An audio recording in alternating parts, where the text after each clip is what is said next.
Live from the world's capital markets, here are the latest financial headlines brought to you by News Factory. Hello and welcome to Tuesday's Daily Financial Digest. The price of gold has fallen 1% in the last two sessions. The ADX has collapsed into the negative zone. The euro-dollar pair has lost 0.8% in the last two sessions. Stochastic has moved sharply into the overbought zone. The sterling-dollar pair has gained 0.5% in the last session. The ADX has transitioned sharply into the positive zone. The Aussie-dollar pair has fallen 1.1% in the last three sessions. The CCI has moved sharply into positive territory. Those were today's major economic events, and now moving on to world financial headlines.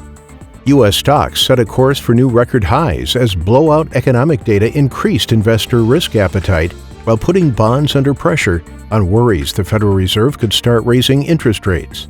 Bitcoin has been on a tear as institutional investors dabble in crypto as a way to boost returns on cash in a world of near-zero interest rates. Tesla Inc.'s stellar first-quarter delivery numbers stood out amid a difficult backdrop of the auto industry struggling with a semiconductor shortage, giving a boost to stocks of electric vehicle companies. Coming up, our chief analyst's choices for today.